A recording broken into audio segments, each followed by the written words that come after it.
ওয়াত-তিনি ওয়াজ-যাইতুন, তিন এবং জাইতুনের কসম। অর্থাৎ হযরত ঈসা আলাইহিস সালাতু ওয়াস সালামকে যে কিতাব দান করেছেন আল্লাহ তাআলা, যে ইনজিল কিতাব দান করেছেন, ইনজিল কিতাবের মধ্যে আল্লাহ তাআলার পক্ষ থেকে এই কসমটা বলা হয়েছিল, মানুষকে আল্লাহ তাআলা সুন্দর অবয়ব দিয়ে, সুন্দর সুঠাম দেহের অধিকারী দিয়ে আল্লাহ পাক রব্বুল আমিন বানালেন।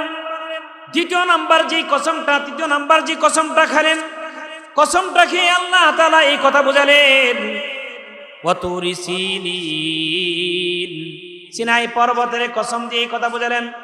হযরত মূসা আলাইহিস সালাতু ওয়াস সালামকে আল্লাহ তাআলা যেই কিতাব দিলেন, যেই তাওরাত নামক কিতাব দিলেন, সেই কিতাবের মধ্যে আল্লাহ তাআলা বলেছেন, আমি মানুষকে সুন্দর করে বানাইছি। সুবহানাল্লাহ।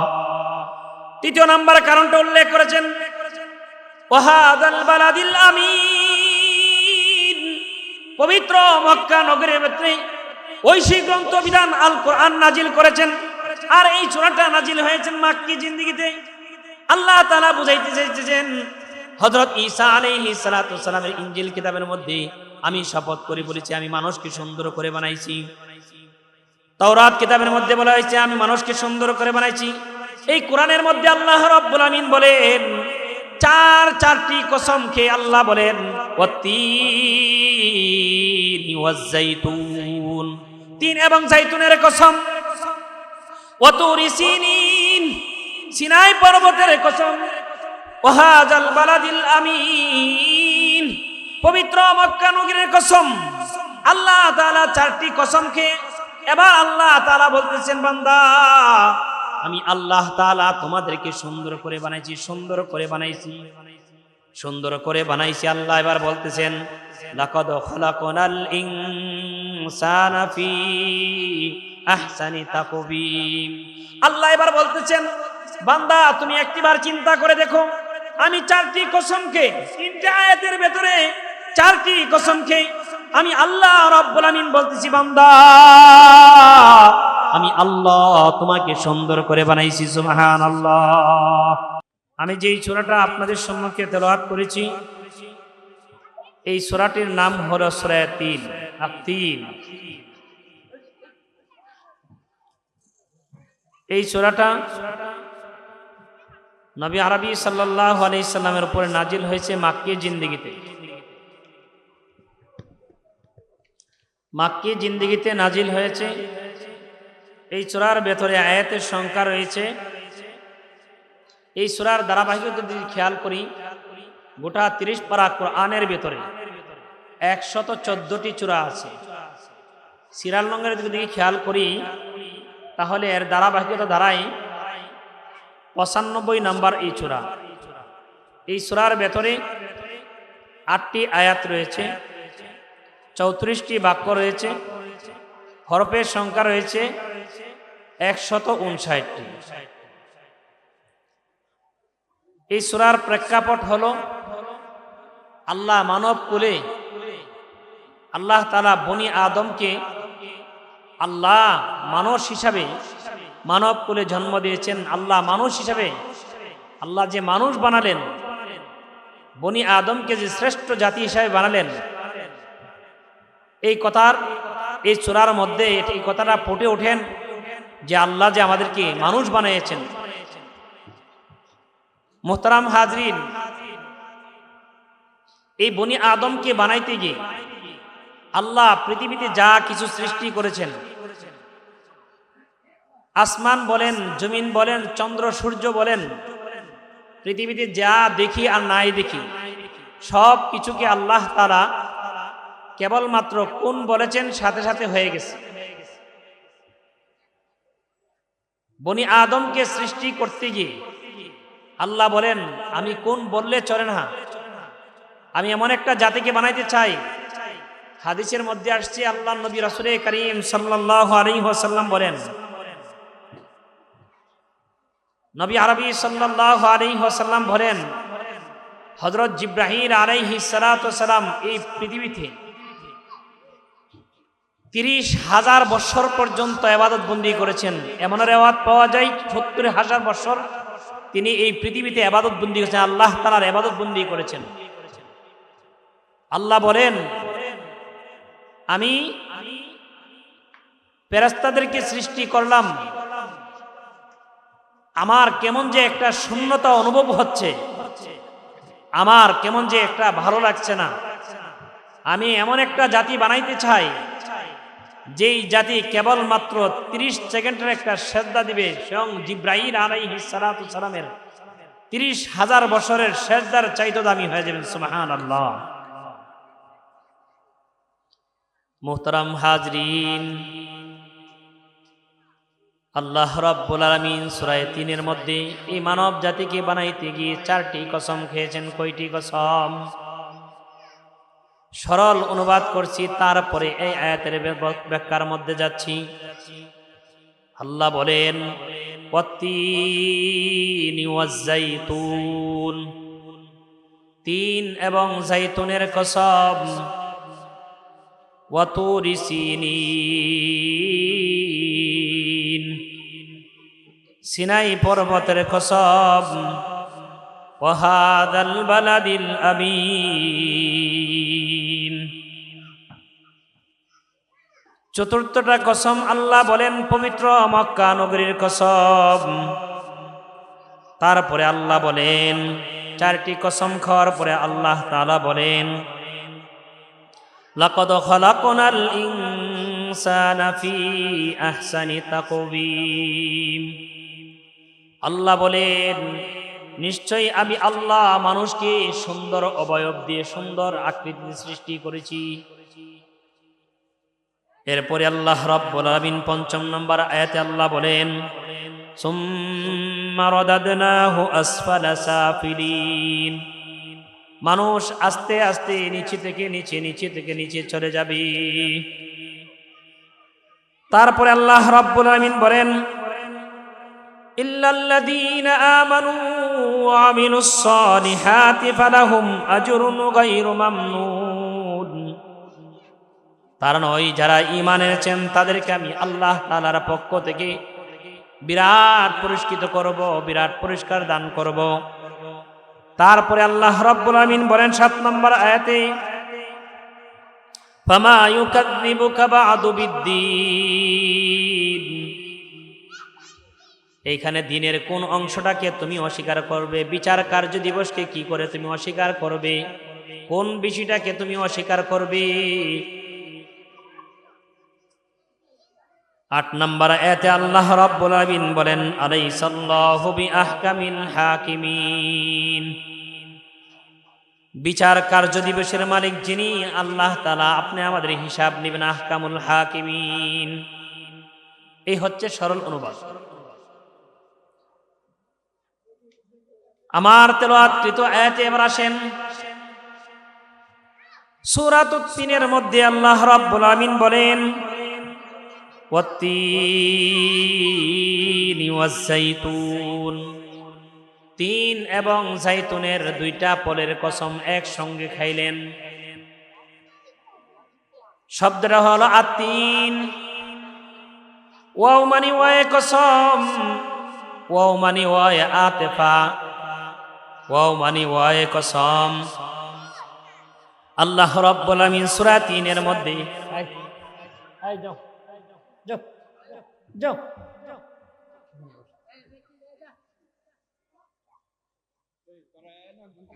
একজন এখানে দায়িত্ব পালন করেন। বাচ্চারা এলে মনে করলে তো কোরআনের আয়াতের কোনো গুরুত্ব থাকে না, মর্যাদা থাকে না। মেহেরবানি করে আপনারা দয়া করে আল্লাহর দায়িত্ব পালন করেন। মুহতারাম হাজরিন, 3 এবং জাইতুনের কসম আল্লাহ তাআলা একই আয়াতের মধ্যে 2টা কসম খাইলেন। কারণটা কি? মুফাসসিরিন একরাম বলেন, 3 এবং জাইতুন 2টা ফল একই জায়গাতে বেশি উৎপন্ন হয়। 3 এবং জাইতুনের কসম খেয়ে আল্লাহ রাব্বুল আমিন বলেন, ওয়াত্তিন ওয়াজ-জাইতুন, 3 এবং জাইতুন এমন একটি ফল। আল্লাহ রাব্বুল আমিন বলেন, কুল কায়নাতের ভেতরে আমার আল্লাহ রাব্বুল আমিন যত ধরনের ফল মূল সৃষ্টি করেছেন, তার মধ্যে তৈলাক্ত জাতীয় যত ধরনের ফল আছে তার মধ্যে হতে শ্রেষ্ঠ ফল হলো তিন এবং জাইতুন। মুহতারাম হাজরিন, কথাগুলো দিলের কান দিয়ে শ্রবণ করেন। তিন এবং জাইতুনের কসম কেন আল্লাহ রাব্বুল আলামিন খাইলেন? আল্লাহ তাআলা ফল আল্লাহ তাআলা বললেন, আল্লাহ বলেন আমি আল্লাহ সৃষ্টির সাথে আমি সৃষ্টি করেছি এমন একটা জাতির এমন একটি দুইটা ফলের কসম আমি আল্লাহ রাব্বুল আলামিন কসম খেয়ে বলতেছি, ওয়াত্তিনি ওয়াজ-জাইতুন। আমার সৃষ্টির মধ্যে যদি তোমরা চিন্তা ফিকির করো, আমার সৃষ্টি যা সৃষ্টি করেছি আমি আল্লাহ রাব্বুল আলামিন কুল কায়নাতের ভিতরে যা সৃষ্টি করেছি প্রতিটা জিনিসের প্রতি যদি তোমরা একটু চিন্তা ফিকির করো, আমি আল্লাহ রাব্বুল আলামিন কুদরতি নিদর্শন তোমরা খুঁজে পাবা। আল্লাহ রাব্বুল আলামিন সূরা 3 এবং জাইতুনের কসম খাইলেন। 3 এবং জাইতুন দুইটা ফল যদি কোনো মানুষ বক্ষণ করে আল্লাহ তাআলা কঠিন এবং জটিল লোক থেকে আল্লাহ তাআলা আরোগ্য দান করবেন। মুহতারাম হাজরিন, 3 এবং জাইতুন এই দুইটা ফল যদি কোনো মানুষ পান করে, 3 এবং জাইতুনের তেল যদি কোনো মানুষ খায়, মা জাতিদের যাদের ঋতুস্রাব ক্লিয়ার হয় নাই, মুফাসসিরিনে কেরাম এই আয়াতের ব্যাখ্যায় লেখেন 3 এবং জাইতুনের তেল যদি খায় আল্লাহ তাআলা তাদের মাসিক ঋতুস্রাব ক্লিয়ার করে দিবেন। সাথে সাথে আল্লাহ পাক রব্বুল আমিন তাদের জন্য অনেক সন্তানের ব্যবস্থা করে দিবেন। মুহতারাম হাজরিন, 3 এবং জাইতুনের কসম আল্লাহ তাআলা কেন খাইলেন? কারণটা কি?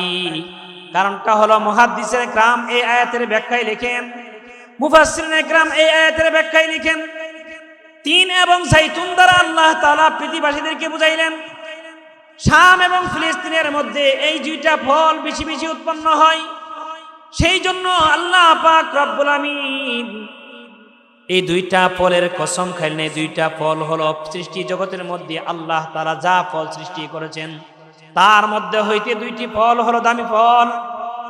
বিশ্ব নবী রাহমাতুল লিল আলামিন নবী আরবি সাল্লাল্লাহু আলাইহি ওয়াসাল্লাম বলেন, আল্লাহর পক্ষ থেকে যদি আর কোনো ফল না দিত তাহলে এই দুইটা ফলই যথেষ্ট হতো। কাল কিয়ামতের দিন আল্লাহ রাব্বুল আমিন জান্নাতীবাসীদেরকে জান্নাতে যাওয়ার পরে এই দুইটা ফল দিয়ে তাদেরকে আপ্যায়ন করবেন।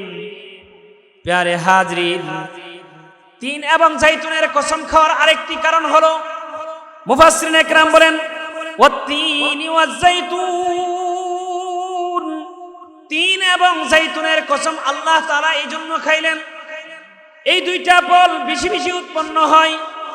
পৃথিবীর অন্য জায়গা তো এখনো উৎপন্ন হয়, তবে হ্যাঁ এই দুইটা ফল শাম এবং ফিলিস্তিনের মধ্যে দুইটা ফল বেশি বেশি উৎপন্ন হয়।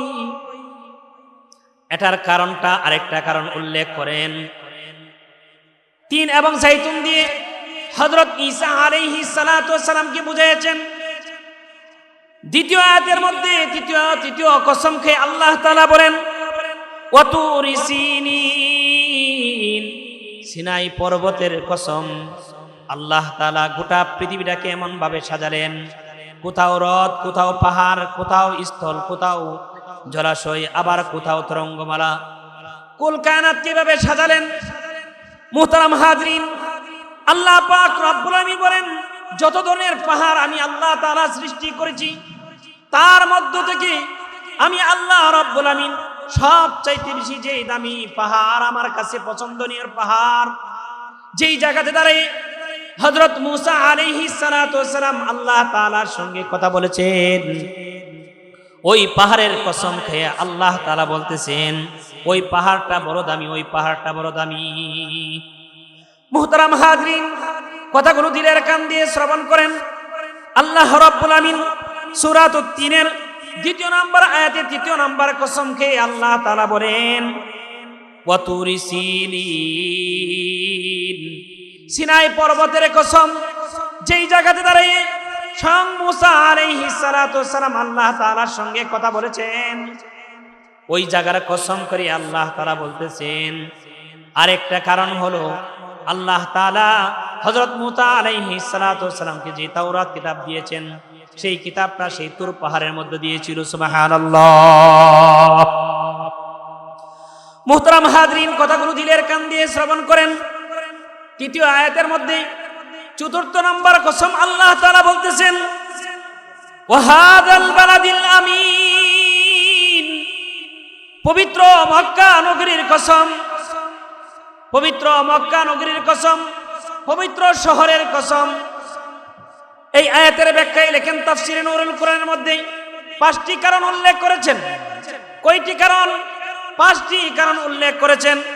1 নাম্বার হলো আল্লাহ রাব্বুল আমিন বলেন, ওয়াহাদাল বালাদিল আমিন, পবিত্র মক্কা নগরীর কসম, পবিত্র শহরের কসম। 2 নাম্বার কারণ হচ্ছে হেরা পর্বতে ঐশী গ্রন্থবিধান আল কোরআন কোথায় নাজিল হয়েছে? পবিত্র মক্কা শহরের মধ্যে, ঠিক কিনা বলেন?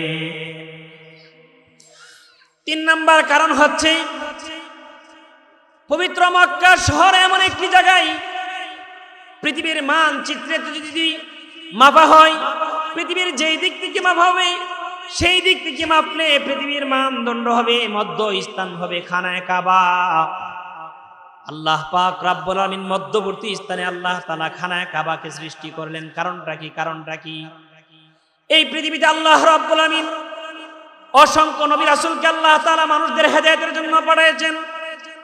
সমস্ত আম্বিয়া کرام নবী রাসূলগণ তারা খানায়ে কাবার মধ্যে তওয়াফ করতে গেছেন। আল্লাহর ঘরের হুকুম, আল্লাহ তাআলার বিধান যে হজ্জে বাইতুল্লাহ যাইতে হবে, সেই বিধান সেই ঘরের মধ্যে গিয়ে পালন করেছেন। সেইখানে একটি ঘর রেখেছেন, সেইখানে ঘরের মধ্যে আল্লাহ তাআলার পক্ষ থেকে দৈনিক দিন 120টা রহমত নাজিল হয়। সেই ঘরের ভিতরে কোনো আল্লাহর বান্দা যদি নামাজ পড়ে, 1 রাকাত নামাজ পড়ে, 4 নাম্বার যে কারণটা উল্লেখ করেছেন মুফাসসিরিনে کرام, 4 নাম্বার কারণটা হলো সেই ঘরের ভিতরে কোনো আল্লাহর বান্দা যদি নামাজ পড়ে, আল্লাহ তাআলা তার আমল নামায় 1 লক্ষ রাকাতের সওয়াব লিখে দিবেন। সেই ঘরের দিকে তাকায় যতক্ষণ পর্যন্ত প্রদক্ষিণ করবে, অর্থাৎ তাওয়াফ করবে, প্রতিটা তাওয়াফের বিনিময়ে আল্লাহ তাআলা তার আমল নামায় 80টা রহমত নাজিল করবেন। শুধু তাই নয়, সেইখানে আল্লাহ তাআলা একটি মাকামে মাহমুদ রেখে দিয়েছেন, মাকামে ইব্রাহিম রেখে দিয়েছেন। সেইখানে ধরে যে কোনো মানুষ আল্লাহর বান্দা দোয়া করে, সাথে সাথে আল্লাহ কবুল করে নেন। 5 নম্বর কারণটা যেটা হচ্ছে, আল্লাহর নবী রাসূল করিম সাল্লাল্লাহু আলাইহি ওয়াসাল্লাম বলেন, মুফাসসিরিনে کرام বলেন, 5 নম্বর কারণটা হচ্ছে আল্লাহ পাক রব্বুল আমিন 3 নম্বর আয়াতে 4র্থ নম্বর কসমকে আল্লাহ বলতেছেন, ওয়াহাদাল বালাদিল আমিন, পবিত্র মক্কা নগরীর কসম। পবিত্র মক্কা নগরীর কসমের মধ্যে 5 নম্বর যে কারণটা উল্লেখ করেছেন, সেই পুণ্যভূমির মধ্যে দু জাহানের বাদশা নবী রহমতুল আলম নবী আরবি সাল্লাল্লাহু আলাইহি ওয়াসাল্লামকে আল্লাহ তাআলা এই পুণ্যভূমিতে জন্মগ্রহণ করাইছেন। সুবহানাল্লাহ। মুহতারাম হাজরিন, এই 3টা জায়গার কথা কেন উল্লেখ করলেন? ওয়াত্তিনি ওয়াজ্জাইতুন, তিন এবং জাইতুনের কসম, অর্থাৎ হযরত ঈসা আলাইহিস সালাতু ওয়াস সালামকে যে কিতাব দান করেছেন আল্লাহ তাআলা, যে ইনজিল কিতাব দান করেছেন, ইনজিল কিতাবের মধ্যে আল্লাহ তাআলার পক্ষ থেকে এই কসমটা বলা হয়েছিল। মানুষকে আল্লাহ তাআলা সুন্দর অবয়ব দিয়ে, সুন্দর সুঠাম দেহের অধিকারী দিয়ে আল্লাহ পাক রব্বুল আমিন বানালেন। 2 নাম্বার যে কসমটা, 3 নাম্বার যে কসমটা খেলেন, কসমটা খেয়ে আল্লাহ তাআলা এই কথা বোঝালেন, ওয়াতুরি সিনিন, সিনাই পর্বতের কসম দিয়ে এই কথা বোঝালেন। হযরত মুসা আলাইহিস সালাতু ওয়াস সালামকে আল্লাহ তাআলা যেই কিতাব দিলেন, যেই তাওরাত নামক কিতাব দিলেন, সেই কিতাবের মধ্যে আল্লাহ তাআলা বলেছেন, আমি মানুষকে সুন্দর করে বানাইছি। সুবহানাল্লাহ। 3 নম্বর কারণটা উল্লেখ করেছেন, ওয়াহাদাল বালাদিল আমিন, পবিত্র মক্কা নগরের ভিতরে ঐশী গ্রন্থ বিধান আল কোরআন নাজিল করেছেন। আর এই সূরাটা নাজিল হয়েছে মাক্কি জিন্দেগিতে, আল্লাহ তাআলা বুঝাইতে চাইতেছেন হযরত ঈসা আলাইহিস সালাতু ওয়াস সালামের ইনজিল কিতাবের মধ্যে আমি শপথ করে বলেছি আমি মানুষকে সুন্দর করে বানাইছি। তাওরাত কিতাবের মধ্যে বলা হয়েছে আমি মানুষকে সুন্দর করে বানাইছি। এই কোরআনের মধ্যে আল্লাহ রাব্বুল আমিন বলেন চারটি কসম খেয়ে আল্লাহ বলেন ওয়াত্তিনি ওয়াজ-জাইতুন, তিন এবং জাইতুনের কসম, ওয়াতুরি সিনিন, সিনাই পর্বতের কসম, ওয়াহাজাল বালাদিল আমিন, পবিত্র মক্কা নগরীর কসম। আল্লাহ তাআলা চারটি কসম খেয়ে এবার আল্লাহ তাআলা বলতেছেন বান্দা আমি আল্লাহ তাআলা তোমাদেরকে সুন্দর করে বানাইছি, সুন্দর করে বানাইছি, সুন্দর করে বানাইছি। আল্লাহ এবার বলতেছেন লাকাদ খালাকনাল ইনসানা ফি আহসানি তাকবীম। আল্লাহ এবার বলতেছেন বান্দা তুমি একটিবার চিন্তা করে দেখো আমি চারটি কসমকে, তিনটা আয়াতের ভেতরে চারটি কসমকে আমি আল্লাহ রাব্বুল আমিন বলতেছি বান্দা আমি আল্লাহ তোমাকে সুন্দর করে বানাইছি। সুবহানাল্লাহ। যেহেতু আমি বুঝতেছি আমার সময়টা শেষ, আমি 2-4 মিনিটই কথাটা শেষ করে দিচ্ছি, অনুবাদ করে শেষ করে দিব। ৫ নম্বর আয়াতে আল্লাহ বলেন মানুষকে সুন্দর করে বানালেন। যেই মানুষটাকে আল্লাহ সুন্দর করে বানালেন ওই মানুষটার ব্যাপারে আল্লাহ রাব্বুল আমিন বলেন যখন কোন মানুষ মানুষত্ববোধ হারিয়ে ফেলে, যখন আল্লাহকে মানুষটা বলে যায়, কোন মানুষ যখন আল্লাহ পাক রব্বুল আমিনকে বলে যায় ওই মানুষটার ব্যাপারে আল্লাহ রব্বুল আমিন বলেন সুম্মা রাদাদনাহু আসফালা সাফিলিন। আমি মানুষকে নিচে থেকে নিচে নেই। তার দুইটা ব্যাখ্যা তাফসিরে নুরুল কোরআনের মধ্যে উল্লেখ করা হয়েছে, তাফসিরে ইবনে কাসিরের মধ্যে উল্লেখ করা হয়েছে, তাফসিরে জালালাইনের মধ্যে দুইটি ব্যাখ্যা উল্লেখ করেছেন। মানুষ যখন যৌবনে আল্লাহ তাআলাকে ডাকেন, মানুষকে যখন আল্লাহ তাআলা মানুষকে সৃষ্টি করেন প্রথম অবস্থায় যৌবনের একটা হালত থাকে, বার্ধক্যকালে তার যৌবনটাকে হারাইয়া আস্তে আস্তে নিচের দিকে যায়, ঠিক কিনা বলেন? এখানে দুইটা ব্যাখ্যা উল্লেখ করেছেন মুফাসসিরিন ইকরাম। যৌবনে যে ব্যক্তি আল্লাহকে আল্লাহ বলে ডাক দিবে, যৌবনে যে ব্যক্তি আল্লাহ তাআলার হুকুম পালন করবে, ওই মানুষটা যদি বার্ধক্য বয়সে আল্লাহ তাআলার ইবাদত বন্দেগী না করতে পারে, তবে যৌবনে যেহেতু আল্লাহ তাআলাকে ডেকেছেন, যৌবন কালটা যেহেতু আল্লাহ তাআলার কাজে ব্যয় করেছেন, বার্ধক্যকালে ইবাদত বন্দেগী না করার কারণে আল্লাহ যৌবনের ইবাদত আল্লাহ তাআলা আমলনামায় দান করবেন। মুহতারাম হাজরিন, দ্বিতীয় নাম্বার ব্যাখ্যা হলো সুম্মা রাদাদনাহু আসফালা সাফিলিন। সাফিলিনের শব্দটার আরেকটি ব্যাখ্যা হলো যেই মানুষটা আল্লাহ তাআলাকে বলে যায়, আল্লাহ তাআলার নাফরমানি করে, দুনিয়ার জিন্দেগি তো আস্তে আস্তে নিচে থেকে নিচে অর্থাৎ যৌবন কাল থেকে বার্ধক্যের দিকে যাবে। পরকালীন জিন্দেগি তো ওই লোকটার ব্যাপারে জাহান্নামের শুরু থেকে নিয়ে নিচে থেকে নিচে আল্লাহর একটা নাফরমানি করার কারণে বুখারী শরীফের হাদিসের মধ্যে আসছেন এবং তিরমিজি শরীফের মধ্যে হাদিসের মধ্যে আসছেন, আল্লাহর নবী রাসূল কারীম সাল্লাল্লাহু আলাইহি ওয়াসাল্লাম বলেন ইন্নাল আবদা লা ইয়াতাকাল্লামু বিকালিমাতিন মা তাবায়্যানু ফিহা বা'দা মিম্মা বাইনাল মাশরিক ওয়াল মাগরিব। কেবলমাত্র আল্লাহ তাআলার বিধান একটা মিথ্যা কথা বলার কারণে পূর্ব দিগন্ত থেকে পশ্চিম দিগন্ত যতটুকু পর্যন্ত দূরত্ব এতটুকু পর্যন্ত নিচে বাড়াবে। আমি আপনি যদি আল্লাহ তাআলার নাফরমানি করি তাহলে আল্লাহ পাক রব্বুল আমিন আপনি আমাদেরকে পরকালীন জিন্দেগিতে জাহান্নামে যাওয়ার পর থেকে নিয়ে কিয়ামতের আগ পর্যন্ত নিচে থেকে নিচে ফেলে দিবেন। মুহতারাম হাজরিন, আমি কথাগুলো শেষ করছি। আল্লাহ বলেন তাদেরকে আমি নিচে ফেলাবো না। আল্লাহ বলেন ইল্লাল্লাযিনা, ইল্লা দিয়ে ইসতিসনা করেছেন, ইল্লাল্লাযিনা আমানু ওয়া আমিলুস সালিহাত, যারা সৎ কাজ সম্পাদন করবে, যারা আমি আল্লাহ তাআলার হুকুম পালন করবে তাদেরকে আমি অপমানিত করব না, অপদস্থ করব না। সৎ কাজ করার কারণে আমি আল্লাহ তাআলার পক্ষ থেকে তাদেরকে নাজ নিয়ামত দান করব, বিরাট পুরস্কার দান করব। এরপরে আল্লাহ রাব্বুল আমিন বলেন 7ম নম্বর আয়াতে আল্লাহ বলেন ফামা ইউকাযযিবুকা বা'দু বিদ্দীন, বিচার কার্য দিবসের মালিক দুনিয়ার কোন জিনিসকে তুমি অস্বীকার করবে? আল্লাহ বলেন গোটা 30 পারা কোরআন তোমার জন্য মানব জাতির সংবিধান হিসেবে পালন করে দিয়েছি। কোন জিনিসটাকে তুমি অস্বীকার করবে? কি করে তুমি আমি আল্লাহকে নাফরমানি, আল্লাহ তাআলার নাফরমানি করো? কোন জিনিসকে তুমি বলে যাও?